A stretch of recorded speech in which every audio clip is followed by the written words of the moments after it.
This व्यवसाय जो conference आहे will now be recorded.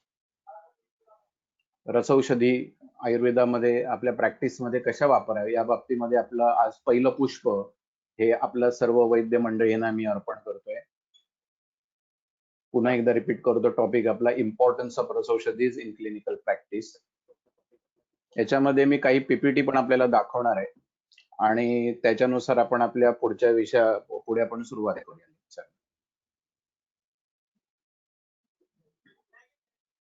रसशास्त्र आणि भैषज्य कल्पना हा विषय डॉक्टर जुडी पॉल फाउंडेशन वायएमटी आयुर्वेद महाविद्यालय खारघर नवी मुंबई या ठिकाणी गेली 22-23 वर्ष शिकवता काही एक स्वतःच्या प्रॅक्टिस मध्ये काही आयडियाज स्वतःच्या तयार झाल्या, त्या आपल्या सर्वांसोबत शेअर करण्याच्या उद्देशाने आज मी बोलणार आहे. आपण शास्त्र एखादं अनादी किंवा शाश्वत हे एखादं शास्त्र राहतं हजारो वर्ष, ते टिकून राहतं. कितीही परकीय आक्रमण आली तरी ते शास्त्र टिकून राहतं. हे कशामुळे होऊ शकतं? तर त्या शास्त्राला जर सिद्धांतांचा जर बेस असेल, बेसिक प्रिन्सिपल्स जर त्या शास्त्राशी संबंधित असतील किंवा त्या बेसिक प्रिन्सिपल्सवर ते शास्त्र सिद्धांतांवर जर आधारित असेल तर ते शास्त्र खूप टिकून राहतं आणि त्याच्यावरचा पुढचा रिसर्चचा भाग सुद्धा त्याच्यावर पुढे डेव्हलप होत राहतो. सिद्धांत म्हणजे काय? तर सिद्धांतो नाम सह्या परीक्षम बहुविधम परीक्षा हेतुभिश्च साधयित्व स्थाप्यते निर्णय. हा चरकाचार्यांनी विमनस्थानामध्ये हा अशा प्रकारचा एक सिद्धांत हा लिहून ठेवलेला आहे आणि त्याच्यामध्ये परीक्षे हेतुभिश्च साधयित्व, बहुविधम परीक्षा हेतुभिश्च साधयित्व हे आपण या ठिकाणी लक्षात घेऊ. एकच गोष्ट अनेक वेळा तपासून पाहिल्यानंतर ज्या वेळेला आपल्याला एक निर्णय होतो किंवा हे पर्टिक्युलर प्रिन्सिपल किंवा पर्टिक्युलर गोष्ट किंवा पर्टिक्युलर जी द्रव्य आहे हे अमुक अमुक किंवा पर्टिक्युलर रसगुणात्मक द्रव्य आहे ते अमुक अमुक प्रकारच्या दोष धातूच्या प्रकोपामध्ये किंवा वृद्धीमध्ये काम करतं किंवा त्यांना क्युअर करण्याचं काम करतं, करेक्ट करण्याचं काम करतं. अशा प्रकारचे काही निर्णय हे ज्याच्या द्वारे मांडले जातात, अशा प्रकारच्या सिद्धांतांवर आधारित असणारं हे शास्त्र आहे, आयुर्वेद शास्त्र आहे. आता या आयुर्वेद शास्त्रामध्ये अगदी पहिल्यापासूनच पहिल्यांदा काष्ठौषधी आणि त्याच्यानंतर इतर काही पुढे पुढे रसौषधी ह्या डेव्हलप होत गेल्या आणि त्याचा पुढे औषधामध्ये कसा वापर करायचा त्या दृष्टीने अगदी योग रत्नाकरापर्यंत भैषज रत्नावलीपर्यंतचे वेगवेगळे ग्रंथ लिहिले गेले आणि त्या ग्रंथांमध्ये वेगवेगळ्या प्रकारच्या औषधी कल्पांचं वर्णन करून ते कुठे कुठे त्यांचं इंडिकेशन कुठे कुठे ते वापरले गेले पाहिजे, where should that particular drug should be used in clinical practice, that is also mention.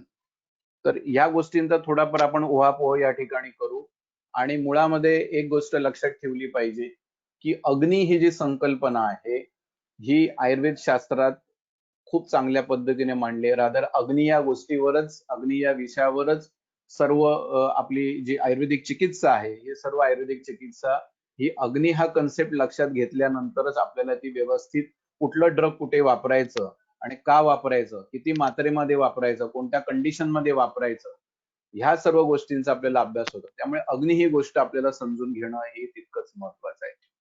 पुढचा एक सिद्धांत आहे तो म्हणजे अल्पमात्रम महावेगम बहुदोषहरम सुखम लघुपाकम सुखास्वादम प्रीणनम व्याधीनाशनम. आपलं औषध कशा पद्धतीचं असलं पाहिजे, हे स्क्रीन दिसत नाही. आपलं औषध कशा पद्धतीचं असलं पाहिजे तर अल्पमात्रम. एखाद्या वैद्याकडे गेल्यानंतर तो भरमसाठ काढे, भरमसाठ चूर्ण, भरमसाठ गोळ्या, गुटी वटी एवढं सगळं आपण जर त्या रुग्णाला देत असू, आवश्यक असेल तर द्या, नक्की द्या. परंतु शक्यतो औषध हे कशा पद्धतीचं असलं पाहिजे की कमीत कमी मात्रेमध्ये असलं पाहिजे. आणि आज औषध घेतलं आणि 10 दिवसांनी त्याला आराम पडणार आहे तर मग अॅक्यूट कंडिशन मध्ये किंवा आर्थिक चिकित्सेमध्ये त्या पेशंटला आपण कसं काय ट्रीट करू शकतो. तर आपलं औषध कशा पद्धतीचं असायला पाहिजे तर ते महावेगम असलं पाहिजे, फास्ट इफेक्टिव्ह असलं पाहिजे. याच्या व्यतिरिक्त बहुदोषहरम म्हणजे सिलेक्शन ऑफ ड्रग हे अशा पद्धतीचं असावं की जसं आपण म्हणतो एका दगडात बरेच पक्षी मारले, तशा पद्धतीने बहुदोषहरम एका एका कल्पाचं सिलेक्शन अशा पद्धतीचं असावं चिकित्सेमध्ये की त्यांनी बऱ्याचशा गोष्टी त्याच्यामध्ये बरेचसे रुग्णाची सिम्पटम्स, बरेचसे सिम्पटम्स, लक्षणं ही त्यांनी त्याच्यामध्ये कव्हर केलेली असेल, क्युअर केलेली असते. सुखम जनरली आज आयुर्वेदिक औषधांवर असा शिक्का मारला जातो, की विशेष करून लहान मुलं सुद्धा, की हे खूप कडू लागतंय. इव्हन आपण वयस्कर व्यक्तींना जरी दिलं, तर हा काढा तुमचा खूप कडू लागतो. तुम्ही कसा घ्यायचा? तर औषध हे कशा पद्धतीचं असलं ते सुखकर असलं पाहिजे. सुखास्वादम असलं पाहिजे. म्हणजे ते घेण्यासाठी पेशंटला कुठल्याही प्रकारची त्याच्यात हिचकिच होणार नाही. या दृष्टीने आपल्या औषधाची योजना असली पाहिजे. लघुपाकम म्हणजे घेतल्यानंतर पेशंटला त्याचं पचन पटकन व्हायला पाहिजे, फास्ट व्हायला पाहिजे. प्रीणनम घेताना त्याला पेशंटला हा विश्वास असला पाहिजे रुग्णाला, की हे मेडिसिन घेतल्यानंतर त्याला नक्कीच त्याच्यामध्ये आराम पडणार आहे. आणि व्याधीनाशनम म्हणजे आपण हा सर्व उद्योग करतोय, त्याच्यामध्ये आपण जी काही चिकित्सा करतोय, ती चिकित्सेतून तो पेशंट हा आपल्या औषधातून बरा व्हायला पाहिजे किंवा बरा होण्याच्या उद्देशाने आपण देतो, पण औषधांची योजना अशी असली पाहिजे, की त्या रुग्णाचं जी काही शरीरामध्ये निर्माण झालेली विकृती आहे, व्याधी आहे, ती नक्कीच त्याच्यातून त्याला इफेक्ट मिळाला पाहिजे. काही याच्यातले इतर ठोकताळे पण मी तुम्हाला सांगेन, की पेशंटला बरं वाटतंय हे आपण कसं ओळखायचं?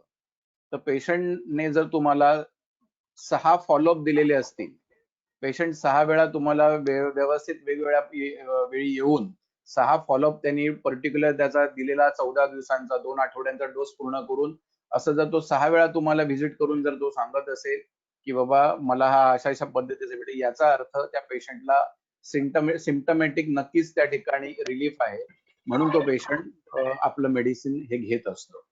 त्यामुळे वैद्याने सुद्धा गांगरून जाण्याची गरज नाही. कित्येक वेळेला जे नवोदित वैद्य असतात त्यांना हा प्रश्न पडतो, की अरे मी दिलेलं औषध आहे हे पेशंट अजून आलेला नाहीये किंवा त्याला नक्की त्यांनी इफेक्ट मिळत असेल की नाही. तर एक जनरली एक सर्व्हे आहे त्याच्यामध्ये असं दिसून आलेलं आहे, की 6 वेळा जर पेशंट आला तर समजायचं अर्थातच 6 दिवसात 6 वेळा नव्हे किंवा एका दिवसात 6 वेळा नव्हे. 6 वेळा याचा अर्थ 6 व्हिजिट्स त्या पेशंटने तुम्ही दिलेला कोर्स पूर्ण करून जर तो भेटला, तर समजायचं की त्या पेशंटला आपण दिलेल्या औषधातून त्याला नक्कीच सिम्प्टमॅटिक रिलीफ किंवा त्याची जी काही लक्षणं आहेत, ती त्याला कमी होताना दिसतायत म्हणून आपल्याला पेशंट हा जो सिद्धांत हा चरक सिद्धी स्थानामध्ये अध्याय क्रमांक 6 श्लोक क्रमांक 15 मध्ये मेन्शन केलेला आहे.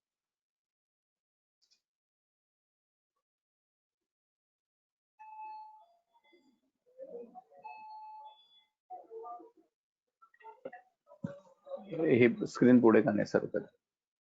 ठीक आहे.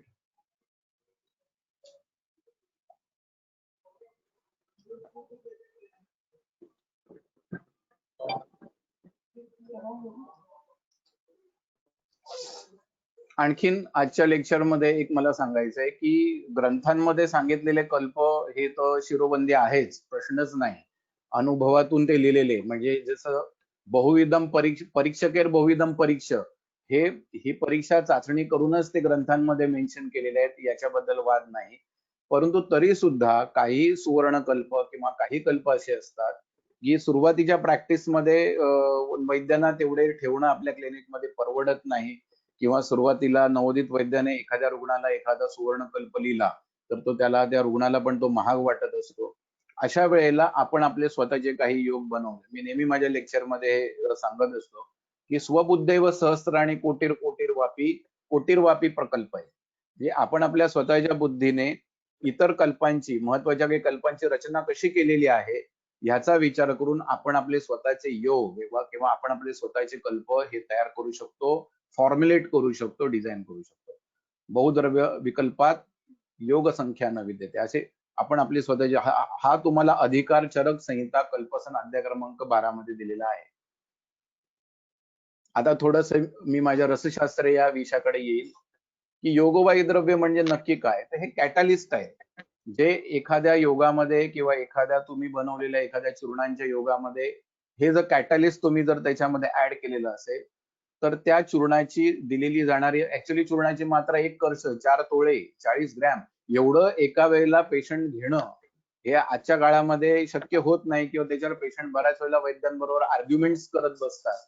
अशा वेळेला जर आपल्याला जर अल्पमात्रम अशा प्रकारचं औषध तयार करायचं असेल आणि महावेगम करायचं असेल आणि व्याधीनाशनम हे सुद्धा जर करायचं असेल आणि आपले काही योग बराच काळपर्यंत टिकावेत, कमीत कमी एखादा योग बनवल्यानंतर तो 6 महिने 1 वर्ष कारण जनरली कुठलंही बनवलेलं चूर्ण हे 2 महिन्यापेक्षा जास्त काळ वापरता येत नाही असे शारंगधर संहितेमधलं जरी वर्णन असलं, तरी कल्प मात्र आपण गुटी-बटी बनवलेल्या रसकल्प असतात ते मात्र 1-1 वर्ष तर नक्कीच आपल्याला वापरता येईल.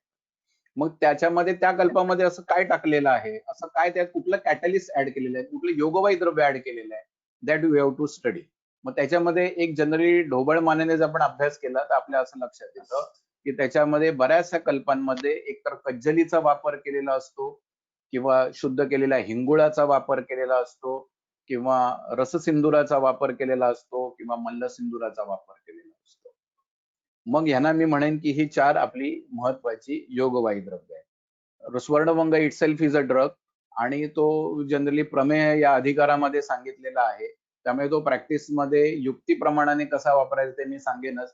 तशाच पद्धतीचा रसमाणिक्य हा सुद्धा त्वचा विकारामध्ये वापरला जाणारा कल्प आणि हा सुद्धा कशा पद्धतीने वापरा आपण पुढच्या फॉर्म्युल ओपिनियन मध्ये बघूया.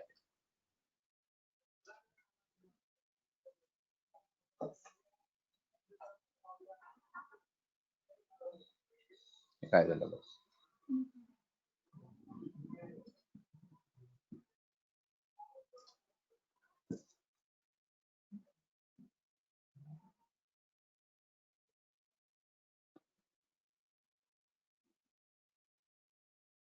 हे पहिली आहे कज्जली.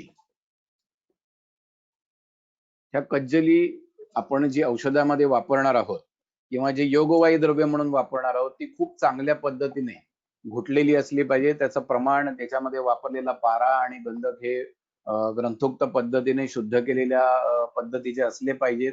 आणि कज्जली हा सुद्धा एक बंध आहे. हटारोटो तथा भासा क्रिया हिनश्च पिष्टिका क्षारा कोटश्च पोटश्च कल्क बंधश्च कज्जली हे वर्णन केलेलं आहे बंधांमध्ये. त्यामुळे कज्जली हा एक बंध आहे. परंतु हा बंध पक्का राहण्यासाठी आपण त्याच्यावर इतर काही संस्कार करत असतो. पण तो सर्वात पहिल्यांदा त्यातला जो संस्कार आहे तो आहे मर्दन संस्कार. त्यामुळे खूप चांगल्या पद्धतीने जर मर्दन केलं असेल आणि त्याच्यातलं जे बॉन्डिंग आहे, पारा आणि गंधकातलं जे बॉन्डिंग आहे ते जर आपण व्यवस्थित क्रिएट केलं आणि त्या कज्जली या द्रव्याचा योगवाही द्रव्याचा जर आपण कल्प चूर्ण टिकवण्यासाठी जर वापर केला की कल्प टिकवण्यासाठी वापर केला तर नक्कीच त्याचा आपल्याला इफेक्ट मिळतो. आता ही कज्जली नक्की प्रॅक्टिसमध्ये वापरायची कशी? कुठे वापरायची? कुठल्या योगामध्ये वापरायची? या कुठल्या कल्पामध्ये ह्या कज्जलीचा वापर केलाय तेही आपण पाहू.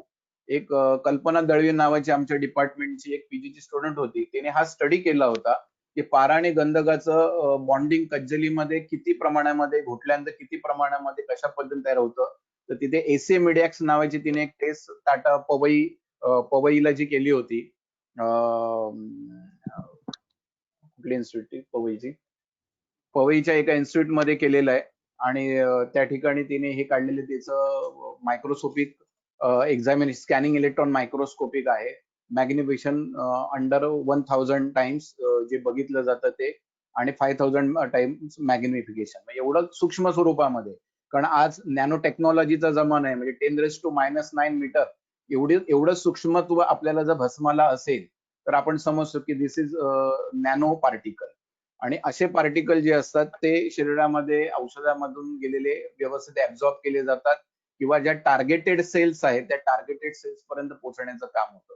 तशा पद्धतीने ह्या कज्जलीचं परीक्षण केल्यानंतर त्याचं हे फोटोग्राफिक प्रेझेंटेशन आहे. पोस्ट ग्रॅज्युएशन स्टुडंटने हे केलं होतं.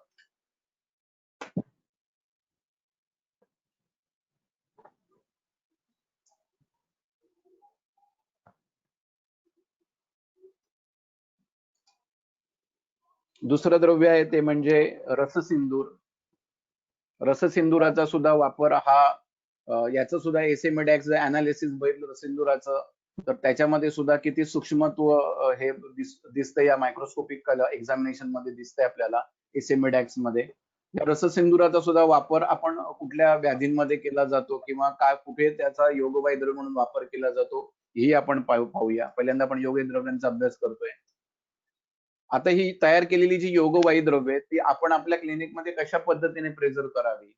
तर कज्जलीचा वापर, कज्जली काचेच्या बाटलीमध्ये भरून ठेवावी व्यवस्थित घोटलेली आणि ह्या कज्जलीचा उपयोग हा उदरविशिष्ट व्याधींमध्ये केला जातो. म्हणजे अन्नवस्त्रतोषाशी यकृताच्या ज्या व्याधी आहेत त्याच्यामध्ये किंवा अन्नवस्त्रताशी संबंधित असणाऱ्या किंवा त्यांना मी म्हणेन उदरविशिष्ट व्याधींमध्ये जे कल्प तयार केले जातात त्या ठिकाणी प्रामुख्याने कज्जली या योगवाही द्रव्याचा वापर केलेला दिसून येतो. दुसरं आहे ते म्हणजे शुद्ध केलेलं हिंगूळ. आर्द्रक स्वरसामध्ये शुद्ध केलेलं घोटलेलं जे हिंगूळ आहे, अर्थात ते ग्रंथोक्त पद्धतीनेच करावं आणि ते शुद्ध केलेले हिंगूळ जर आपण काचेच्या बाटलीमध्ये भरून ठेवलं, हवाबंद बाटलीमध्ये, तर त्याचा वापर हा आपल्याला प्राणव स्रोतस आणि रसव स्रोताशी संबंधित असणाऱ्या व्याधीमध्ये करता येतो. तिसरं आहे ते म्हणजे आता तुम्हाला दाखवलेलं रससिंदूर. रससिंदुराचा उपयोग हा ओज विशिष्ट व्याधी किंवा हृदयाशी संबंधित असणारे, हृदय विकाराशी संबंधित असणारे जे डिसीज आहेत, हृदयाशी संबंधित असणारे व्याधी आहेत किंवा खाली मी जे मेन्शन केलंय त्याप्रमाणे ओज विशिष्ट व्याधींमध्ये, कारण ओजाचं स्थान हे हृदय आहे ना, त्यामुळे त्या ठिकाणी आपण त्या कल्पांमध्ये रससिंदुराचा उपयोग केला जातो. तिसरं आहे ते म्हणजे मल्लसिंदूर.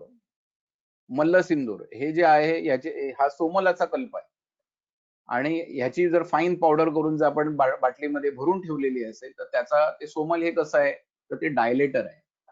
ज्या ज्या ठिकाणी ट्युब्युलर स्ट्रक्चर शरीरामध्ये आहे त्या ठिकाणी त्याचं डायलेटेशन करण्यासाठी आपण या पर्टिक्युलर ड्रगचा वापर करतो. त्यामुळे अवरोधजन्य व्याधी, ट्युब्युलर स्ट्रक्चर मध्ये निर्माण होणाऱ्या ब्लॉकच्या ठिकाणी जो तुम्ही योग देणार आहात किंवा जे काही औषध द्रव्यांची योजना करणार आहात त्या ठिकाणी you can use this drug मल्लसिंदूर ऍज अ कॅटलिस्ट, योगवाही द्रव्य. नॉट बट लिस्ट शेवटचं हे सांगतोय ते म्हणजे सुवर्ण वर्ख.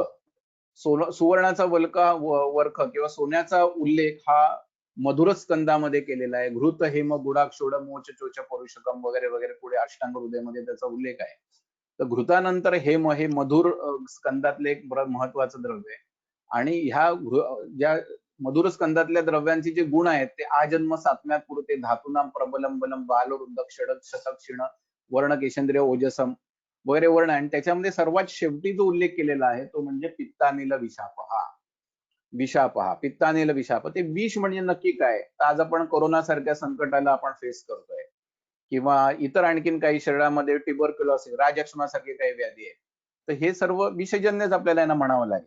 अशा गोष्टींना जर ट्रीट करायचं असेल, कारण सोनं मुळामध्ये शरीरामध्ये पूर्णतः ऍब्झॉर्ब न होता ते शरीरामध्ये एक टॉक्सिन रिपेलंट म्हणून काम करतं. जसं सोनं शरीरामध्ये आपण घेतो तशा पद्धतीने ते नंतर शरीरातून पूर्णतः निघून जातं. परंतु ते तरी सुद्धा त्या औषधात का टाकायचं, तर त्या औषधात टाकण्यामागचा उद्देश हा असतो की it's a good toxin repellent. शरीरात टिकत नाही. न सच्यते हेमपांगे कमलपत्र व जलम. जसं कमळाच्या पानावर पाणी टिकत नाही तशा पद्धतीने शरीरामध्ये सोनं टिकून राहत नाही. परंतु तरी सुद्धा एवढ्या महागड्या गोष्टीचं आपण सेवन कशासाठी करावं किंवा औषधामध्ये आपण याचं योजन का करावं, तर ते टॉक्सिन रिपेलंट, विषाचा नाश करणारं अशा पद्धतीचं द्रव्य, विषाचं निर्हरण करणारं द्रव्य आहे. अशा ठिकाणी आपल्याला तुम्ही तुमचं स्वतःचं योग ज्या वेळेला तयार कराल त्यावेळेला सुवर्ण वर्खाचा वापर करावा. 0.05 mm. तुम्हाला प्रश्न पडेल की त्याचा थिकनेस किती असावा. 0.05 mm. आता सोनं खूप महाग झाले, 50,000 तोळे त्याचा रेट आहे, पण तरी सुद्धा प्रॅक्टिसमध्ये ज्यांची इस्टॅब्लिश प्रॅक्टिस आहे अशा लोकांनी तो वापरायला हरकत नाही. आता या प्राणव स्रोतसांच्या व्याधींमधलं जे काही कल्प आहेत किंवा जे हिंगुळ आहेत त्याच्यामध्ये त्रिभुवन कीर्तिरस, जे आयुर्वेदिक प्रॅक्टिसला ज्यांनी सुरुवात केली आहे त्या सर्वांना हे पाहायला मिळेल की त्यांच्या सर्वांच्या क्लिनिकमध्ये जे काही महत्वाचे कल्प असतात त्याच्यापैकी एक असतं ते म्हणजे त्रिभुवन कीर्तिरस. दुसरं आहे सुवर्ण मालिनी वसंत, त्यानंतर हिंगुलेश्वरस. जनरली हे कोणी क्लिनिकमध्ये ठेवत नाही परंतु आजचा अभ्यासाचा विषय म्हणून घेतलेला आहे. मधुमालिनी वसंत, सुवर्ण मालिनी वसंत आपण प्रिस्क्राईब करतो चांगल्या कुठल्या तरी कंपनीचं. आता या ठिकाणी या हिंगुळाचा जो वापर केलेला आहे हा प्राणव आणि रसव स्रोताच्या व्याधींमध्ये केलेला आहे. त्रिभुवन कीर्ती रस या कल्पाचा उल्लेख हा योग रत्नाकरामध्ये ज्वर चिकित्सेमध्ये केलेला, ज्वर अधिकारामध्ये त्याचं वर्णन आहे आणि त्याच्यातलं जे योगवाही द्रव्य आहे ते हिंगुळ. आता थोडस आपण या ठिकाणी विषयांतर करूया की अग्निमांद्य आणि आम ह्या ज्या दोन संकल्पना आहेत ह्या आपण समजून घेतल्या पाहिजेत. त्या जर आपण संकल्पना समजून घेतल्या तर त्याच्यानंतर आपल्याला हे कळू शकतं की आपण कुठलं ड्रग कुठे वापरायचं, कशा पद्धतीने वापरायचं. तर जनरली अग्निमांद्य म्हणजे काय, तर एखाद्या प्रकृतीच्या प्रकृती स्वरूप अग्नीवर इतर दुसऱ्या कोणत्याही प्रकृतीचं अग्नीचं आक्रमण झालं असेल तर त्याला अग्निमांद्य असं म्हणतात. म्हणजे एखाद्याची प्रकृती स्वरूप अग्नी त्याची विषमाग्नी आहे किंवा मंदाग्नी आहे आणि त्याच्यावर समजा पित्तप्रवृत्तीच्या तीक्ष्णाग्नीचं जरी आक्रमण झालेलं असेल किंवा त्या पद्धतीने तो बिहेव करत असेल तरी त्याच्यातून सुद्धा निर्माण होणारी मांद्य या शब्दाचा अर्थ होतो विकृती. त्यामुळे अग्नीची विकृती जी निर्माण होते त्या अग्नीची विकृती म्हणजे अग्निमांद्य. अग्नी कमी होणे म्हणजे केवळ अग्निमांद्य नव्हे. अग्निमांद्य शब्दाची व्याप्ती फार मोठी आहे. आणि दुसऱ्या व्याधींचं मूळ जो स्रोत असतो तो काय असतो व्याधी होण्याचा, तर तो असतो आम. जो आपण आज ज्वर या व्याधीवर थोडस आपण बोलतोय, तर त्याच्यामध्ये मूळ कारण असं उष्मणो अल्पबलत्वेन धातुम आद्यम अपाचितम दुष्टम आमाशयगतम रसम आमम प्रचक्षते. उष्मणो अल्पबलत्वेन अग्नी 3 प्रकारचे. या प्रकारचे 3 अग्नी आपल्याला आपण प्रॅक्टिस करणार. मग आपण ह्या क्लिनिकल प्रॅक्टिसमध्ये 3 गोष्टींचा नेहमी विचार केला पाहिजे. तो म्हणजे जाठराग्नी, धातुवाग्नी आणि पांचभौतिक अग्नी. या 3 गोष्टींचा विचार आणि त्यांच्यामध्ये निर्माण होणाऱ्या अग्नीमधल्या विकृतींचा विचार केला तर आपल्याला सिलेक्शन ऑफ ड्रग व्यवस्थित करता येऊ शकतं. मुळामध्ये ही आमाची निर्मिती कशी आहे तर जाठराग्नीच्या उष्मणो अल्पबलत्वेन, जाठराग्नीच्या अल्पबलत्वामुळे काय होतं की जो अर्धपाचित तयार होणारा जो आहार रस आहे, मुळामध्ये शरीरामध्ये धातू तयार होत असताना हे रसात रक्तम ततो मांसन मांसन मेदस ततो अस्थिच क्रमाने क्रमपरिमाण पक्षाने हे केदार कुल्या न्यायाने अशा पद्धतीने शरीरामध्ये धातूंची निर्मिती होत असते. आता हे जे परिणमन आहे, या परिणमनामध्ये प्रत्येक धातूचा स्वतःचा अग्नी काम करतोय. त्यामुळे जर तुम्ही आहार घेतलेला असेल, त्याचा तो पूर्ण पाचित झाला, तो पूर्ण पाचित होऊन जर तो रसव स्रोतसाकडे जर गेला, तर या ठिकाणी काय होतं की रसव स्रोतसाकडे जाठराग्नीकडून अग्निसंस्कार होऊन जाठराग्नीचा संस्कार होऊन पूर्ण पाचित जर आहार रस हा सर्वात पहिल्यांदा रसव स्रोतसाकडे जातो. रसव स्रोतसाकडे त्या ठिकाणी 2 संकल्पना आहेत. एक आहे परिणाम आपद्यमान रस धातू, म्हणजे जो रस धातूमध्ये परिणत अजून झालेला नाही, परंतु तो परिणत होणार आहे आणि तो परिणत होण्यासाठी त्याला तिकडच्या रसाग्नीचे संस्कार घेण्याची गरज आहे.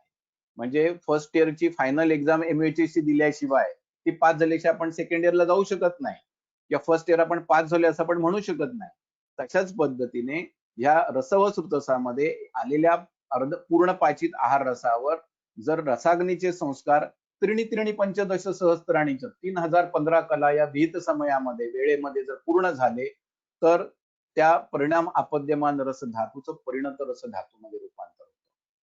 परंतु उष्मणो अल्पबलत्वनं हा गोष्टीचा विचार करता जे जाठराग्नीचं जर अल्पबलत्व असेल किंवा जाठराग्नी जर ते खाल्लेला आहार जो आहे तो पूर्णपणे पचन करण्याच्या क्षमतेमध्ये नसेल तर तो आहार जो असतो तो अर्धपाचित राहतो. आणि हा अर्धपाचित आहार रस हा रस धातू बनण्याचं स्वप्न बघतो आणि तो रसव स्रोतसाकडे रसाग्नीचे संस्कार घेण्यासाठी प्रवृत्त होतो. परंतु जोपर्यंत रसवह स्रोतसाची प्रतिकारक क्षमता, आज आपण कोरोनाच्या काळामध्ये ऐकतोय, कोविड-19च्या इश्यूमध्ये ऐकतोय की इम्युनिटी वाढवा, इम्युनिटी मॉड्युलेटेड ड्रग घ्या, इम्युनोमॉड्युलेटेड ड्रग घ्या. पण इम्युनोमॉड्युलेटेड ड्रग म्हणजे नक्की काय? तर रसवह स्रोतसाची प्रतिकारक क्षमता जी त्या पर्टिक्युलर रसवह स्रोतसाचा जो अग्नी आहे त्याचं वर्धन करून जर आपण त्याचं जर बळ आपण त्या ठिकाणी वाढवलेलं असेल तर हा अर्धपाचित आहार रस हा रसव स्रोतस ऍक्सेप्ट करत नाही, त्याला मान्यता देत नाही की तू रसाग्नीचे संस्कार घेऊन परिणत रस धातूमध्ये रूपांतरित हो.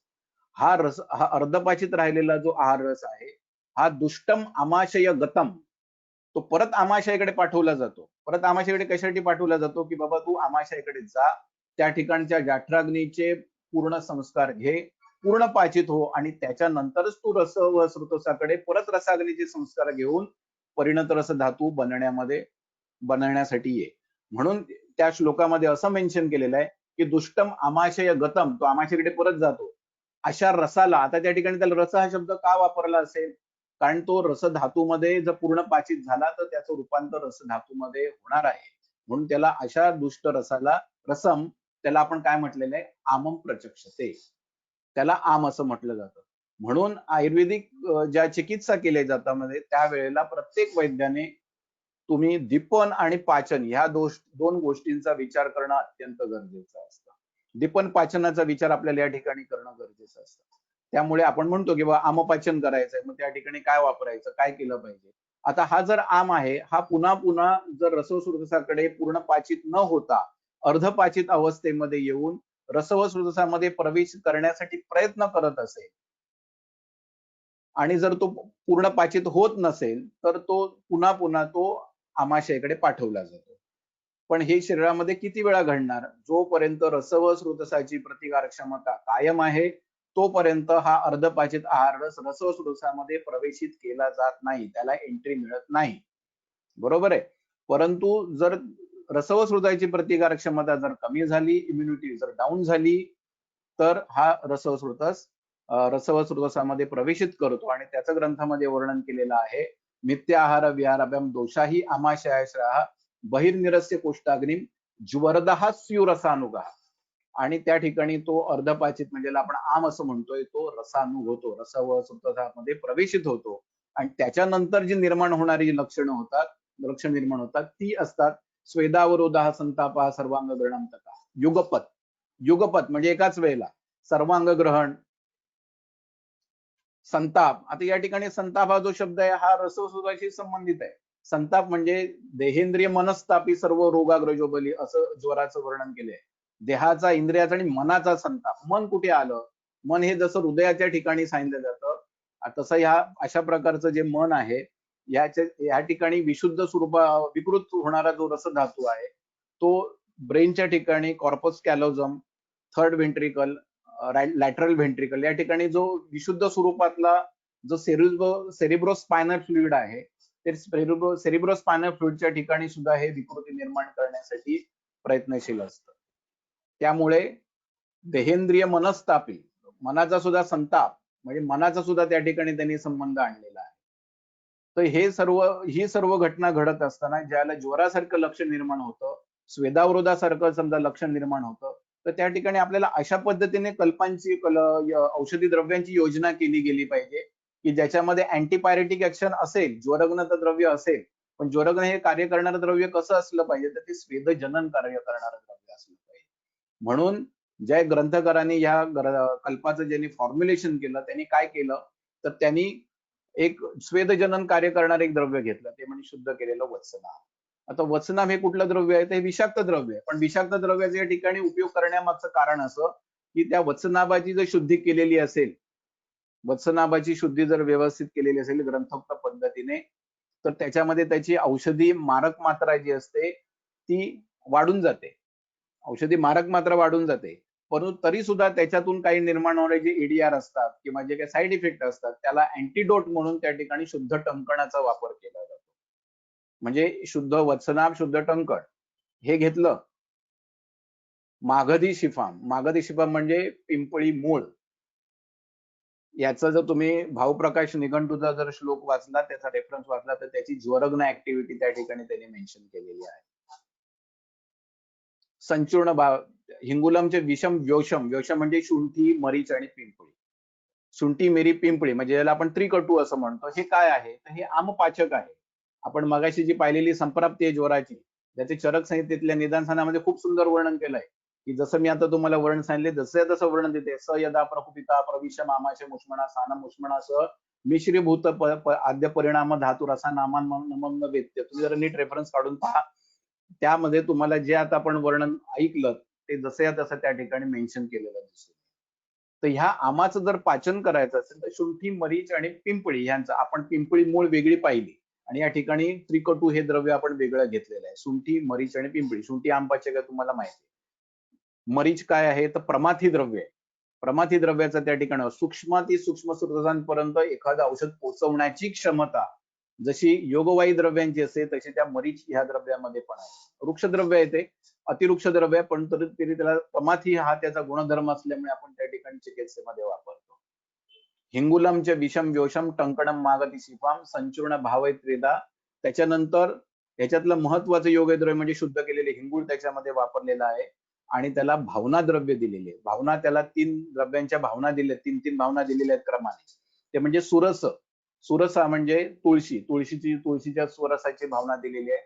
आर्द्रक स्वरसाची भावना दिली आहे, म्हणजे आमपचनात परत या ठिकाणी 2 वेळा आलं. मागाशी औषधी कल्पामध्ये एक सुंठ आली आणि या ठिकाणी आर्द्रकाचं या ठिकाणी परत भावनेमध्ये वापर झाला. आणि हेमबिही. आता परत या ठिकाणी हेमबिही म्हणजे काय, तर धतुरपत्र स्वरसाची भावना. आपण धतूर बीजाचा बरे वापर पाहिलेला आहे, पण धतुरपत्र स्वरसाची भावना हे सुद्धा एक प्रकारचं विषाक्त द्रव्याचाच एक उपयुक्तांग आहे. हे या ठिकाणी का वापरलं असेल, तर स्वेदावरोध दूर व्हायला पाहिजे, स्वेदजनन व्हायला पाहिजे म्हणून वत्सनाभ आणि त्याच्यानंतर हे धतुरपत्र स्वरसाची भावना ही सुद्धा या ठिकाणी प्रत्यक्ष क्रमाने 3 भावना दिली. आता ज्या वेळेला या औषधी आता हा हायपोथिसिस आहे, तर्क आहे हा, की ह्या 3 दिलेल्या क्रमाने भावना ते तयार केलेलं जे त्रिभुवन कीर्ती रस आहे, हे जर रुग्णाला दिलं गेलं, ज्वराच्या पेशंटला जर दिलं गेलं, तर त्याच्यामध्ये सर्वात शेवटची दिलेली भावना आहे ती सर्वात पहिल्यांदा सुटायला सुरुवात होते आमाशयामध्ये गेल्यानंतर. म्हणजे पहिल्यांदा काय होणार? तर स्वेदजननाचं कार्याला सुरुवात होणार. पूर्वं व्याप्यम अखिलम कायम तथा पाकम च गच्छति. अशा पद्धतीची द्रव्य असतात. विषाक्त द्रव्यातली जे एक उपयुक्त आपण या ठिकाणी वापरलं, त्याचं सर्वात आमाशयामध्ये गेल्यानंतर सर्वात पहिल्यांदा ती भावना जर सुटली, तर सर्वात पहिल्यांदा पेशंटचा ताप उतरला पाहिजे. आज औषध घेतलं आणि 4 दिवसांनी ताप उतरला, ज्वरमुक्ती होते असं व्हायला नको. म्हणून याच्यासाठी पहिल्यांदा पेशंटला रिलीफ मिळाला पाहिजे. पण आपण मूळ कन्सेप्ट का बघितला? महावेगम, पटापट शरीरात पण पोहोचलं पाहिजे आणि त्यांनी इफेक्ट पण दाखवला पाहिजे. त्याच्यासाठी ही भावना सर्वात शेवटी दिलेली भावना सर्वात पहिल्यांदा सुटते. त्याच्यानंतर जी भावना आपण जी दिलेली आहे, त्याच्या अगोदर दिलेली भावना आहे ती आर्द्रक स्वरासाची भावना आहे. दीपन पाचनाचा विशेष करून आमाच्या पाचनाच्या कार्याला सुरुवात होते आणि त्याच्या अगोदरची दिलेली भावना आहे ती म्हणजे तुलसी पत्र स्वरसाची भावना, सुरसाची भावना. ही या ठिकाणी दिली आहे. ही प्राणवस्त्ररसामध्ये खूप चांगल्या पद्धतीचं काम करणारं द्रव्य आहे. आणि तुलसीपत्र स्वरस हे सुद्धा कफाचं उत्तम प्रकारे पाचन करणारं द्रव्य आहे. रसाग्नीचं वर्धन करणारं, आमाचं पाचन करणारं अशा पद्धतीचं द्रव्य आहे.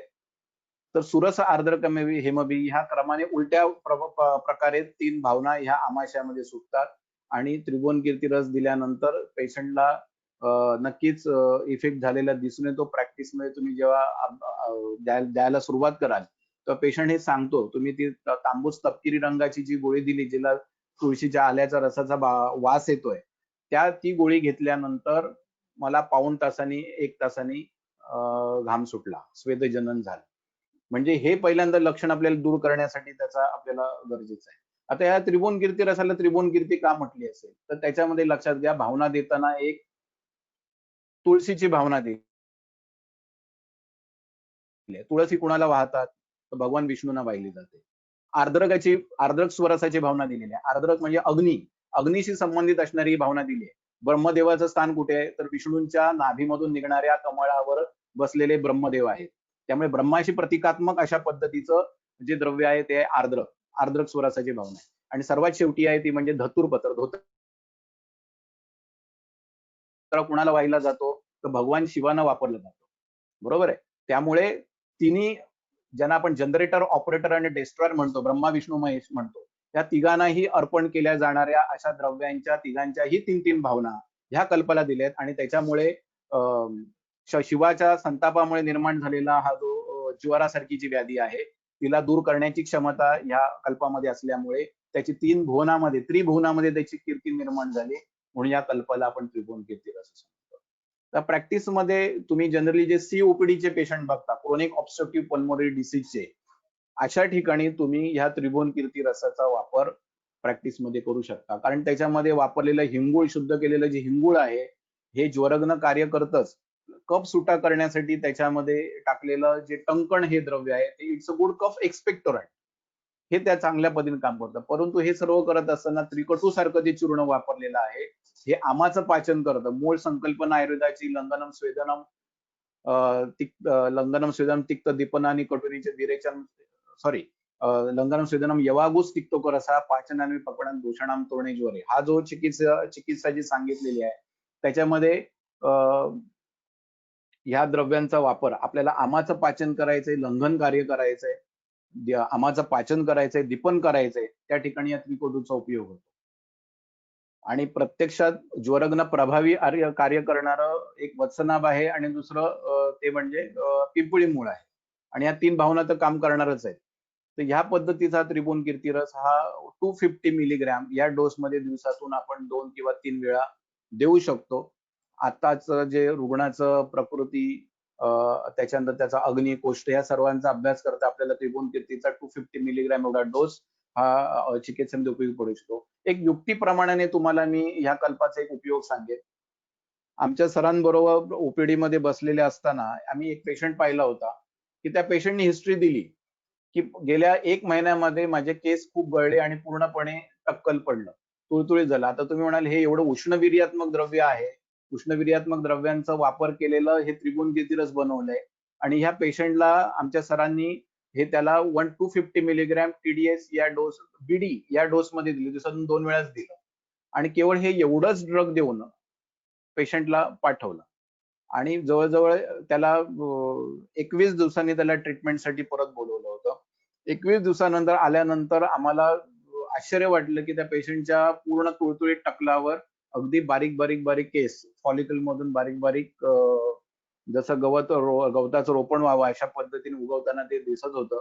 आम्ही सरांना विचारलं, की "बाबा सर हे अशा पद्धतीचा हा चिकित्सेमध्ये एवढ्या उष्णविर्यात्मक द्रव्यांचा वापर या ठिकाणी आपण कसा काय केला?" त्याचं उत्तर होतं, की तुम्ही पेशंटची जोपर्यंत हिस्ट्री व्यवस्थित घेत नाही, तोपर्यंत सिलेक्शन ऑफ ड्रग आपल्याला करता येत नाही. त्या पेशंटने एक हिस्ट्री काय दिली होती, की गेले बरेच दिवस झाले, गेल्या 1 दीड-2 महिन्यापासून मला काही झालं तरी घामच येत नाही. काही पूर्वी जसं घामाघूम व्हायचं तसं मला घामच येत नाही. मग या ठिकाणी सरांनी आम्हाला हा प्रश्न विचारला, कोणत्या दोषाच्या, धातूच्या, मलाच्या वृद्धी किंवा क्षय लक्षणामध्ये केस गळणं या लक्षणाचा उल्लेख केलेला आहे. आम्ही डोकं गाजवायला सुरुवात केली. पण त्याच्यामध्ये एक श्लोक तुम्ही दोष धातू मल विज्ञानामध्ये अध्याय क्रमांक अष्टांग हृदयातला जो 11वा अध्याय आहे, त्याच्यामध्ये त्याचं मेन्शन केलेलं आहे, की स्वेदे रोमच्युती स्तब्ध रोमता सुतनम त्वचः. स्वेदे रोमच्युती. स्वेदक्षयामध्ये रोमच्युती अंगावरचे केस गळणं. अर्थात हा रेफरन्स त्यांनी डोक्यावरच्या केसांवर टकलावरच्या केसांसाठी त्या ठिकाणी तो नियम लावला होता. आणि त्या ठिकाणी त्यांनी सांगितलं, की स्वेदजनन कार्य करणारं द्रव्य या ठिकाणी अपेक्षित होतं. म्हणून त्या ठिकाणी आपण फक्त हा त्रिभुवन कीर्ती रसाचा उपयोग करून बघितला आणि त्याच्यामध्ये पेशंटने हेही सांगितलं, की हे औषध सुरू केल्यापासून घाम यायला सुरुवात झाली, स्वेदजननाला सुरुवात झाली आणि जेव्हापासून घाम यायला सुरुवात झाली, त्याच्यानंतर एक 7-8, 10 दिवसामध्येच डोक्याला थोडीशी खाज पण येत होती आणि थोडे जे पूर्ण तुळतुळीत टक्कल दिसत होतं त्या ठिकाणी बारीक-बारीक केस यायला सुरुवात झाली. तर युक्तीप्रमाणाने तुम्ही या त्रिभुवन कीर्ती रसाचा पेशंटची हिस्ट्री घेऊन व्यवस्थित वापर करू शकता.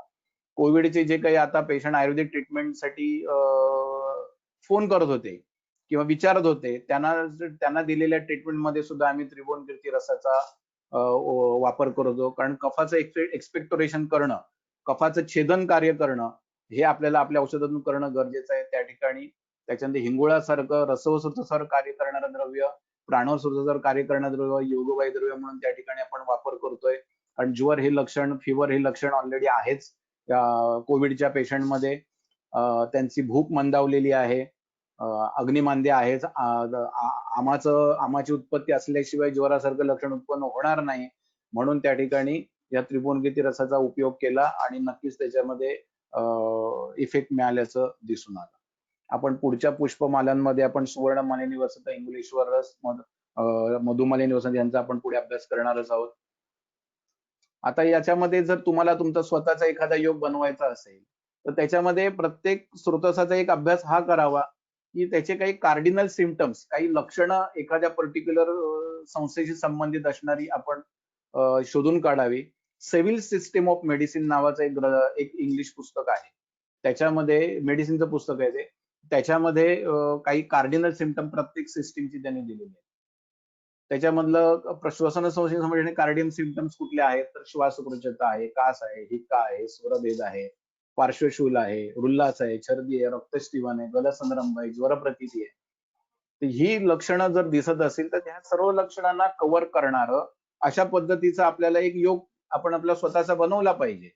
तर यष्टी मधू, पुष्करमुळावर आता वापरायला बंदी आहे. दुर्मिळ द्रव्यांमध्ये ते एक एफडीने बॅन केलेलं एक द्रव्य आहे, दुर्मिळ द्रव्य म्हणून. यष्टी मधू, पुष्करमुळ, अडुळसा, वासा ज्याला आपण म्हणतो, गुळवेल, गुडूची फार महत्वाचं कार्य आहे. तुलसीपत्र आणि भारंगमूळ. आयुषचा जो काढा मेन्शन केलेला आहे, आयुष मंत्रालयाने त्याच्यामध्ये तुलसीपत्र त्यांनी सांगितलेलंच आहे. भारंगमूळ, ह्या सर्व द्रव्यांना आपण जर असं एकत्र स्वरूपामध्ये घेतलं, समप्रमाणामध्ये जरी घेतलं, तर खाली योग मी आपल्याला वर्णन करतोय. तो म्हणजे यष्टी मधू, पुष्करमूळ, भारंगमूळ, बेहडा.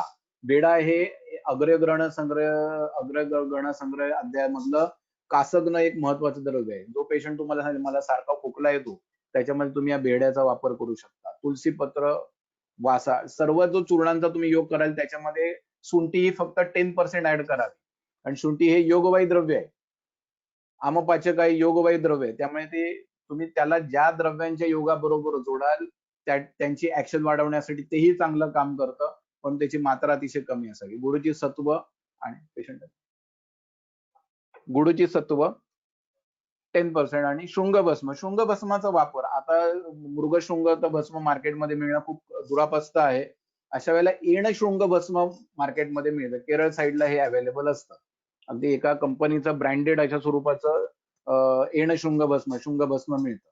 त्याने उरसशूल हे लक्षण कमी होतं. कोविडचे काही पेशंट सांगतात की छातीत दुखतं, जे न्यूमोनिया सारख्या त्रासाने पीडित आहेत किंवा ज्यांना फुफ्फुस किंवा प्लुरल एफ्युजन सारख्या काही कंडिशन असतील, त्या ठिकाणी शृंगभस्माचा खूप चांगल्या पद्धतीने उपयोग झाल्याचं दिसून येतं. आणि याला जर आपल्याला योगबाई द्रव्य म्हणून जर जोडायचं असेल, तर या सर्व चूर्णांच्या योगामध्ये शुद्ध हिंगुळाचा 0.3% किंवा समीर पन्नग रसा 0.3% आपण उपयोग करू शकतो. कारण समीर पन्नग रसामध्ये सोमल, मनशिला, हरताळ, गंधक, पारद ही त्याच्यातली महत्वाची घटक द्रव्य आहेत आणि सोमल आहे त्याच्यामध्ये, मनशिला आहे, हरताळ आहे. त्यात आर्सेनिक असल्यामुळे अर्थात शुद्ध स्वरूपातलं चांगल्या प्रकारचं ब्रॉन्को डायलेशन. पण आज जे कोविडचे पेशंट जात आहेत ते त्यांना ब्रिथलेसनेस, ऑक्सिजन कमी पडत असल्यामुळे जर तो पेशंटना श्वसनाचा त्रास होत असेल तर अशा प्रकारे आपण औषधी द्रव्यांची योजना त्या ठिकाणी करू शकतो. उदरविशिष्ट व्याधींमध्ये वापरलं जाणारं जे योगवाही द्रव्य आहे ते आहे कज्जली. चांगल्या प्रकारे घुटलेली कज्जली. त्याच्यापासून बनवलेले जे कल्प आहेत ते सुवर्ण रस, आरोग्यवर्धिनी वटी, रसपर्पटी यांसारखे जे कल्प आहेत हे आपण चिकित्सेमध्ये वापरू शकतो. आता उदरविशिष्ट व्याधींमधली सर्वात महत्वाची व्याधी जी आहे ती म्हणजे सुरुवात, भले ती जरी छोटीशी वाटली तरी पण प्रत्येक येणाऱ्या आपल्या जे गॅस्ट्रायटिसचे जे पेशंट आपल्याकडे ट्रीटमेंटसाठी येतात त्याच्यामधले जवळजवळ उदरविशिष्ट व्याधींमधले जवळजवळ 30-35% पेशंट ही एकच कंप्लेंट करत असतात की त्यांना अम्लपित्ताचा त्रास आहे, गॅस्ट्रायटिसचा त्रास आहे, ऍसिडिटीचा त्रास आहे. आता नॉट एक्झॅक्टली गॅस्ट्रायटिस म्हणजे अम्लपित्त व्याप्ती खूप मोठी आहे. आपण त्याच्यावर पुढचं जे पुष्प असेल त्याच्यामध्ये असं पण आज त्रिभुवन कीर्तिरस पाहिली तशा पद्धतीने सुवर्ण रस आणि अम्लपित्त किंवा उदरविशिष्ट व्याधी याच्यावर एक तासाचं आपलं एक वेगळं लेक्चर होऊ शकतं. तशाच पद्धतीचे आरोग्यवर्धिनी. आता सुवर्ण रस, आरोग्यवर्धिनी वटी ह्या कल्पांची खासियत काय आहे तर त्यांना लिमिटेशन दिलेले आहे. जनरली आयुर्वेदिक शास्त्रावर एक टीका केली जाते की आयुर्वेदिक औषधं कितीही खा, वैद्य क्लेम करतात की त्याच्यापासून कुठल्या प्रकारचा साईड इफेक्ट नाही, कुठल्याही प्रकारचा एडीआर नाही, कुठल्याही प्रकारचा त्रास होत नाही. मित्रांनो, आपल्याला एक सांगू इच्छितो, आपण जे कल्प वापरणार आहोत त्यांचा जर आपण ग्रंथोक्त रेफरन्स काढून पाहिले, आता ह्याच्यातलं सुवर्ण रस, आरोग्यवर्धिनी वटी ही योग रत्नाकरामध्ये मेन्शन केलेली आहे. त्याच्यामध्ये तुमच्या असं लक्षात त्या पाठामध्ये मंडलान अत्र संध्या सर्व रोगहर अपरा राजक्ष्मा साक्षात रसनितो सोपेशकरा. कमीत कमी 42 दिवस आपण हा कल्प देऊ शकतो. एक मंडल म्हणजे 42 डेज एवढं देऊ शकतो. आरोग्यवर्धिनी वटी दिल्यानंतर पेशंट काय सांगतो की हे तुम्ही पर्टिक्युलर टॅबलेट सुरू केल्यानंतर, पर्टिक्युलर वटी सुरू केल्यानंतर माझी भूक प्रचंड वाढली. म्हणजे आपल्याला काय त्या ठिकाणी रिझल्ट मिळाला, काय आपल्याला दिसून आलं त्या ठिकाणी, काय रिव्हील झालं तर it is working as a appetiser. खूप चांगल्या पद्धतीचं दीपन आणि पाचनाचं किंवा डायजेस्टिव्ह ऑल्सो खूप चांगल्या प्रकारचं दीपन पाचनाचं कार्य ही आरोग्यवर्धिनी वटी करते. पण ती केव्हा द्यावी? देया पंचदिने जाते रोग जरे रोगे वटी शुभा. ज्वराची मुक्ती झाल्यानंतर 5 दिवसानंतर अग्नी आणखीन वर्धनासाठी आपण जर आरोग्यवर्धिनी वटी दिली तर पेशंटची जी 2-2 महिने, दीड-दीड महिने, 2-2 महिन्याची कंप्लेंट असते की बाबा मला अजून आजार तर झाला बरा पण अजून भूक लागतच नाही. तर अशा ठिकाणी तुम्ही ह्या आरोग्यवर्धिनी वटीचा उपयोग आपण चिकित्सेमध्ये करू शकतो. परंतु देया पंचदिने जाते ज्वरे रोगे वटी शुभा. 5 दिवसानंतर आपण ते पेशंटला दिलं पाहिजे. रसपर्पटी आणि ग्रहणी या विषयावर आपण ज्याला बोलू त्याला आपण नक्कीच त्याच्यावर डिस्कस करू. आज मला आता या अन्न स्रोतसामधले जर तुम्ही कार्डिनल सिम्पटमचा जर विचार केला, एलिमेंटरी सिस्टीमचा जर तुम्ही विचार केला, त्याच्यात कोणकोणती लक्षणं दिसून येतात तर मलावष्टंभ दिसून येतं. मलावष्टंभ आणि हिंगवाष्टक चूर्ण हा आपला एक लेक्चर होईल.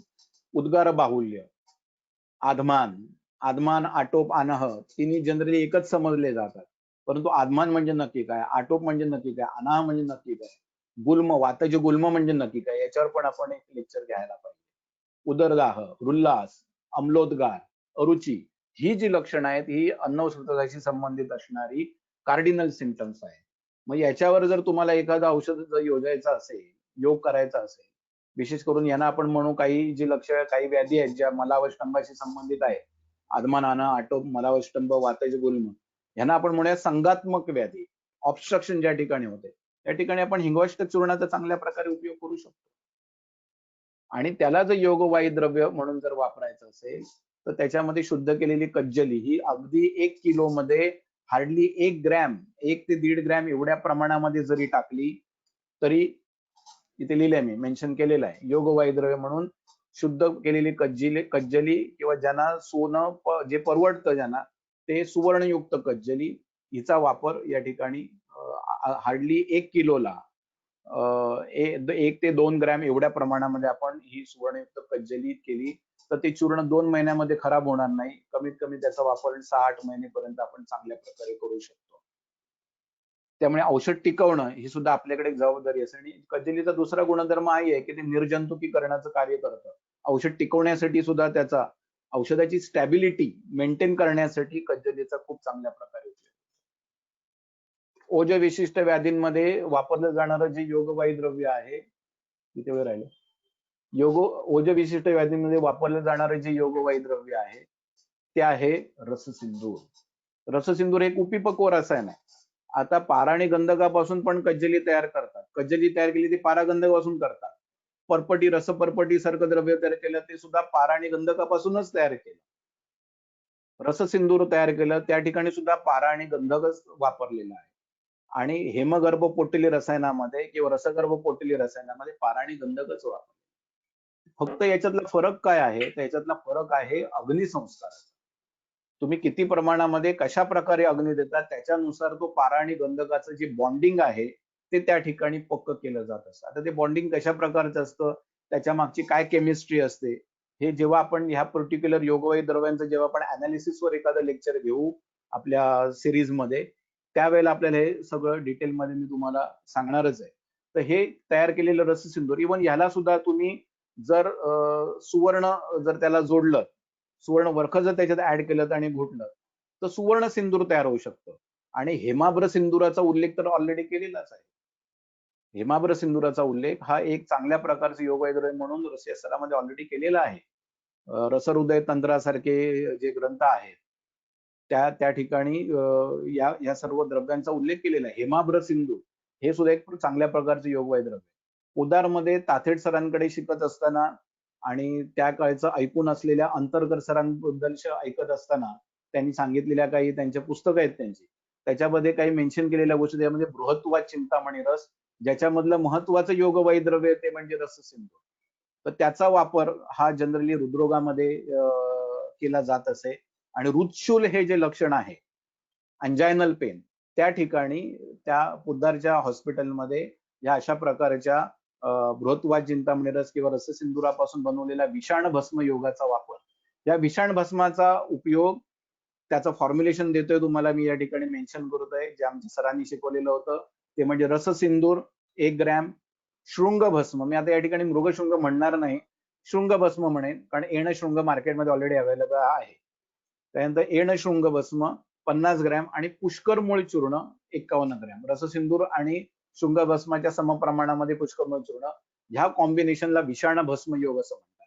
हे जे सांगितलेलं एवढं प्रमाण आहे, याच्या जर तुम्ही एकूण 48 जर 42 जर पुड्या केल्या आणि एक एक पुडी दिवसातून जर 3 वेळा दिली तर अगदी या कोविड सारख्या इश्यू मध्ये सुद्धा आपण एक एक पुडी दिवसातून 3 वेळा मधाबरोबर चाटण स्वरूपामध्ये देऊ शकतो. आणि त्याच्यामध्ये पेशंटचं न्यूमोनिक पॅचेस किंवा प्लुरल एफिजन सारखी जर काही एखादं कॉम्प्लिकेशन निर्माण झालं असेल तर त्याच्यामध्ये सुद्धा आपण याचा प्रयोग करून पाहू शकतो.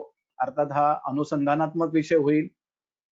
जे अनुभवी वैद्य आहेत किंवा ज्यांनी ऑलरेडी याचा औषधामध्ये वापर केलेला आहे त्या वैद्य मंडळींनी अशा पद्धतीचे काही श्वासज्ञ द्रव्यांचा उपयोग करून हा योग वापरून पाहायला हरकत नाही. बृहत्वा चिंतामणी रसावर आपण एक पूर्णपणे लेक्चर घेऊ. सांगण्यामागचा उद्देश असाच होता की प्राणवस्रुतस आणि रसोस्रुतसामधलं जे ते ओज विशिष्ट व्याधींचं एक हृदय एक महत्वाचं स्थान आहे, त्या ठिकाणी आपण जे योगवायी द्रव्य वापरू ते असेल ते म्हणजे रससिंधूर. शेवटचं ते म्हणजे मल्लसिंधूर. मल्लसिंधुरामध्ये सोमलाचा उल्लेख केलेला आहे. मल्लसिंधूर, मल्ल म्हणजेच सोमल, हे सुद्धा कुपीपक्व रसायन आहे. कुपीपक्व रसायनामध्ये तयार होणारा जो बंध आहे हा एकदम पक्का बंध आहे पाराणी गंधकाचा. आणि जेवढा बंध पक्का तेवढं त्याला सूक्ष्म स्रोतोगामित्व जास्त प्रमाणामध्ये मिळतं. म्हणून कुपीपक्व रसायनापासून जे बनवलेली औषधं आहेत किंवा पोटली रसायनापासून, पोटली रसायन तर वापरताना असं वापरतात ते सहाणीवर उगाळायचं, जिभेखाली चाटवायचं. याचं कारण त्या जिभेखाली चाटवल्यानंतर directly goes in the systemic circulation, म्हणजे लाळेच्या लाला स्रावामधून ते डायरेक्ट सिस्टमिक सर्क्युलेशनला जर गेलं तर ते हृदयापर्यंत पोहोचतं आणि हृदय हे ऑलरेडी ऊर्जाचं स्थान मी तुम्हाला सांगितलेलं आहे. मल्लसिंधूराचा या ठिकाणी जो उपयोग केलेला आहे हा अवरोधजन्य ज्या ठिकाणी संप्राप्ती ऑब्स्ट्रक्टिव्ह पॅथॉलॉजी ज्या ठिकाणी आहे त्या ठिकाणी या मल्लसिंधूराचा योगवाही द्रव्य म्हणून आपल्या योगामध्ये वापर करायला हरकत नाही. अगदी तुम्ही एखादा श्वासाचा योग बनवलात तर त्याच्यामध्ये सुद्धा तुम्ही श्वासज्ञ द्रव्याने एकत्र घेऊन साधारणतः 1 किलोमध्ये 1 ते 2 ग्रॅम एवढ्या प्रमाणामध्ये सुवर्ण मल्लसिंधूर, सुवर्ण म्हणतोय, सुवर्ण मल्लसिंधूर जर त्यात व्यवस्थित घोटलेलं असेल. आणि एक लक्षात ठेवायचं, कुठलंही औषध घाईघाईमध्ये देण्याची घाई करायची नाही, पटपट देण्याची. मर्दनम गुणवर्धनम, संस्कार ही गोष्ट फार महत्वाची आहे. आणि संस्कारो ही गुणांतराधानम. होमिओपॅथिक मेडिसिन मध्ये जो तुम्ही पाहिलं असेल त्याच्यातून एक गोष्ट ती शिकण्यासारखी आहे. ते ड्रग तेच असतं, फक्त ते वेगवेगळ्या पोटेन्सी मध्ये त्यांच्याकडे अवेलेबल असतं. तसं आपल्याकडे सुद्धा आपल्याला संस्कारांच्या माध्यमातून आपण आपल्या ड्रगची पोटेन्सी वाढवू शकतो. उदाहरणार्थ 64 पिंपळी रसायन, पिंपळी चूर्णाला पिंपळीच्याच काड्याच्या भावना दिलेल्या असतात 64 वेळा. असं करून त्या ठिकाणी त्याचं त्याचं त्या ड्रगचं रूपांतर रसायनामध्ये होतं. तशा पद्धतीने आपण सुद्धा ह्या कॅटलिस्ट किंवा योगवाही द्रव्यांचा उपयोग करून आपण आपल्या ड्रगची पोटेन्सी वाढवू शकतो. मल्लसिंधुराचा उपयोग हा ऑब्स्ट्रक्टिव्ह पॅथॉलॉजी मध्ये केला जातो. तशाच काही केसेस आहेत, त्या म्हणजे समजा तुमच्याकडे त्वचा विकाराचे पेशंट असतील तर त्या ठिकाणी रसौषधी कुठली वापरायची. जनरली आपल्याकडे आयुर्वेदिक ट्रीटमेंटमध्ये येणारे जे पेशंट असतात ते सोरायसिस, एककुष्ठ किंवा किटीब ज्याला आपण म्हणतो, एक्झिमा, विचर्चिका, अलसक म्हणजे लायकन प्लानस असं असेल तर त्या ठिकाणी इतक्या वर्षांच्या प्रॅक्टिसमध्ये एक बघितलं की सर्व ग्रंथांमध्ये सांगितलेले कुष्ठ व्याधीतले जी प्रधान द्रव्य आहे, श्रेष्ठ द्रव्य, त्या द्रव्यांना नुसतं एकच खूप अगदी खूप मोठ्या ग्रंथांमध्ये घुसण्याचं कारण नाही. अभ्यास करा, नक्कीच करा. पण जर नुसता अभ्यास करत राहिलो तर फक्त आपण अभ्यासच करत नाही, प्रॅक्टिस कधी करा. तर त्याच्यासाठी जी श्रेष्ठ द्रव्य सांगले त्यांचं आपण एकत्रीकरण या ठिकाणी केलेलं आहे. ते म्हणजे मंजिष्ठा, कुटकी, दारू, हळद. मंजिष्ठा या द्रव्याचा उल्लेख कुठे केलेला आहे तर चरक संहिता आहे. कुटकी आहे हिचा उल्लेख आहे ते म्हणजे आरोग्यवर्धिनी सारखं जे कुष्ठाधिकारात सांगितलेला कल्प आहे त्यातलं प्रधान द्रव्य कुटकी द्रव्य आहे. दारू हरिद्र आहे, ही सुश्रुताने दारूहरीला प्रचंड महत्व दिलेलं आहे. जटामांसी हे द्रव्य आहे. जनरली त्वचा विकाराचे पेशंट बघतात त्यांच्यामध्ये आपण स्ट्रेस ही गोष्ट आपण पाहिलेली असते आणि त्याच्यामध्ये जटामांसी हे स्ट्रेस तर दूर करतच, त्याच्या विरुद्ध ते कंडुग्न द्रव्य पण आहे. एला युग्म तरुष मोच चोची जलद ध्यामक, जो कंडुग्न गण आहे त्याच्यामध्ये सुद्धा जटामांसी वर्णन केलेली आहे. प्रवाळ पिष्टी ही दाह प्रशमनाचं कार्य करते. आणि गुडूची सत्व, गुडूची घनपेक्षा गुडूची सत्व इम्युनोमॉड्युलेटर आहे. पण ओरिजिनल गुडूची सत्व एवढा तयार करण्याची फार कोणी कष्ट घेत नाही, कारण कितीतरी प्रचंड गुडूची ओली वापरल्यानंतर त्याच्यातून 100 किलो जेव्हा गुडूचीतून काढाल तुम्ही तेव्हा तुम्हाला हार्डली पाव किलो गुडूचीचं ओरिजिनल सत्व मिळेल. त्यामुळे ती मेहनत खूप असते. पण ह्या औषधांना नक्कीच इफेक्ट आहे. तर रिसर्च पेपर वाचा त्याच्याशी संबंधित. आणि हा योगाचा जर तुम्ही इफेक्ट पाहिलात आणि त्याच्यात योगवाही द्रव्य जर ऍड करायचा पण विचार केला तर रसमाणिक्य जे हरतळापासून तयार केलेलं जे रसमाणिक्य आहे, कुटपक्व पद्धतीने तयार केलेलं, त्याचा 0.25% जर आपण उपयोग केला तर आपल्याला त्याचे रिझल्ट बघायला मिळतात. हे तयार केलेलं रसमाणिक्य पहा. ही तुम्हाला दाखवलेली जी योगवाही द्रव्य होती ही डॉक्टर जी.डी. पॉल फाउंडेशनच्या पीजी इन्स्टिट्यूटने त्यांच्या रसशाळेमध्ये तयार केलेली द्रव्य आहेत. आणि हे विद्यार्थ्यांना सतत हे अशा प्रकारचं ट्रेनिंग दिलं जातं. आता हा सांगितलेल्या योगाचं तुम्ही म्हणाल की सर तुम्ही नुसते गप्पा मारल्या, काही त्याचा एव्हिडन्स दाखवा. हा एव्हिडन्स आहे. किटी किंवा सोरायसिसचा जो पेशंट आहे त्याला ह्या अशा प्रकारची ट्रीटमेंट दिल्यानंतर अगदी 4-6 महिन्यातच पेशंट पूर्णतः बऱ्यापैकी त्याच्यातून बाहेर पडलेला दिसून जो पेशंटचा कॉन्फिडन्स गेलेला आहे की आयुर्वेदिक ट्रीटमेंट मधून मला खरंच बरं वाटेल का, मला सारखे स्टेरॉइड घ्यावे लागतायत किंवा मला इतर सतत काही ऍप्लिकेशन करावे लागतात, तर केवळ पंचतिक्त घृत किंवा महातिक्त घृताचं एक अगदी 5 ml सकाळचं मॉर्निंग एम्प्टी स्टमक सेवन. इव्हन ह्या पेशंटला तर पंचकर्म पण केलेलं नाही. फक्त आपला औषधी योग आणि त्याला दिलेली ट्रीटमेंट, त्यांनी आपल्यावर विश्वास ठेवून घेतलेली औषधं, त्याच्यामधून दिसणारं दिस इज अ फोटोग्राफिक प्रेझेंटेशन, एकाच पेशंटचे हे फोटो आहेत हा. तुम्हाला ते लक्षात येईल की क्रमाने व्यवस्थित मांडलेलं आहे आणि त्याच्यामध्ये या ट्रीट केलेल्या पेशंटचा रिझल्ट आहे. अजून काही एव्हिडन्स दाखवतो.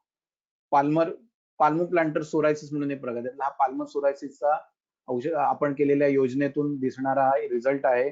कुठलंही फोटोग्राफिक प्रेझेंटेशन कुठेही करत असताना पेशंटचा कुठल्याही प्रकारचं आयडेंटिटी त्याच्यात रिव्हील होणार नाही, याची फक्त आपण काळजी घ्यावी.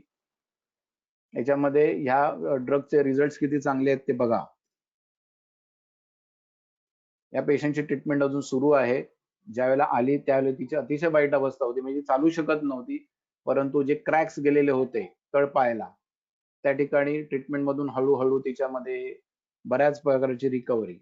थोडासा घृतपानाचा या ठिकाणी नक्कीच वापर केलेला आहे. लोकल ऍप्लिकेशन मध्ये आयुर्वेदिक औषधांचाच वापर आहे आणि ओरल ड्रग काय द्यायचं तर त्याच्यामध्ये जो सांगितलेला यूज आहे. वेळ संपली का? किती वेळ? एकच मिनिट उरलेला आहे. संधिगत वात, आमवात, वात रक्त जे वाताशी संबंधित आजारी आहेत त्याच्यामधली सुद्धा अशी श्रेष्ठ द्रव्य वापरायची. रासना, देवदारू, बला, पुनर्नवा, गोखरू, गुळवेल, सुंठी. या गुळूची सुंठीचं कॉम्बिनेशनचं मदनपाल निघंटूमध्ये खूप चांगलं वर्णन आहे. ते म्हणजे घृतेन वातम सगुडा विबंधम तिक्तम सिद्धाढ्या मधुना कफम च वाताच मृगमृगुतैल मिश्रा शुंठ्या आमवातम शमयत गुडीची. त्यामुळे जिथे जिथे तुम्ही गुडीची वापराल त्या ठिकाणी काही प्रमाणामध्ये त्याच्यावर सुंठ वापरायला विसरू नका. रासना आहे, हे एक चांगलं पेन किलर पण आहे, वातग्न द्रव्य आहे. आपण नुसतं वात पित्त कफाची फिलॉसॉफी बोलतो, पण त्याचं ऍक्च्युअल इफेक्ट काय आहे, त्याचं शरीरावरचा इफेक्ट काय आहे ते सुद्धा आपल्याला माहिती असलं पाहिजे. देवदारू, देवदारू या द्रव्याला तर आध्यात्मिक महत्व आहे. कालिदास महाकाव्यामध्ये शंकर आणि शिव आणि पार्वतीने देवदारूला स्वतःचा पुत्र मानल्याचं वर्णन आहे. बला, ज्या ठिकाणी झीज दिसून येते, क्षयात्मक अस्थींच्या ठिकाणी जी विकृती दिसून येते आणि त्याच्यातून जो संधिगत वात निर्माण होतो, अशा ठिकाणी बल्य म्हणून बलाचा वापर करावा. शोथग्न, सार्वधिक शोध ज्या ठिकाणी असेल त्या ठिकाणी पुनर्नवाचा वापर करावा. गोखरू ही सुद्धा दशमुळातली द्रव्य आहे. गुळूची शुंठी आहे. आमासारखी लक्षणे जिथे असतील त्या ठिकाणी गुळूची शुंठी वापरावी. आणि शुद्ध शिलाजीत हे कार्टिलेजना बळ देण्याचं काम करतं. अर्थात त्याची मात्रा पर्सेंटेज त्याचं किती ठेवावं तेही मी या ठिकाणी मेन्शन केलेलं आहे. आणि याला जर योगवायू द्रव्य म्हणून मला जर जोडायचं असेल तर त्या ठिकाणी मी समीर पन्नग्रसाचा उपयोग करेन. समीर पन्नग्रस हे वातव्याधींमधलं श्रेष्ठ योगवायू द्रव्य आहे. 0.25%. तुम्ही कॅल्क्युलेट करा, म्हणजे 100 ग्रॅम तुम्ही योग बनवला असेल त्याच्यात समीर पन्नग्रस किती टाकावं. अर्थात हे तयार केलेल्या रसौषधी या खरंच ऑथेंटिक आहेत की नाही हे पहिलं तपासून पहा. त्याच्यासाठी त्याच्या ज्या काही परीक्षा आहेत त्या तुम्हाला ग्रंथोक्त परीक्षा अभ्यासल्या पाहिजेत.